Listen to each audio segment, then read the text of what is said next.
నా dosa pan story చెప్తాను వింటారా? ఇప్పటి వరకు నేను నాన్ స్టిక్ ప్యాన్ యూజ్ చేశానండి. అది పాడైందని చెప్పి డీమార్ట్కి వెళ్ళాను కొత్త ప్యాన్ తీసుకుందామని.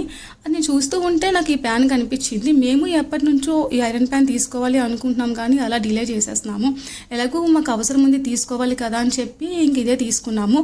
మా హస్బెండ్ కూడా హెల్త్కి మంచిది కదా ఇదే తీసుకో అన్నారు. నాకు మళ్ళీ అనిపించింది ఇప్పటికిప్పుడు దోశలు వేయాలంటే ఇందులో అవ్వదు కదా, సీజనింగ్ చేయాలి కదా అని అనిపించింది.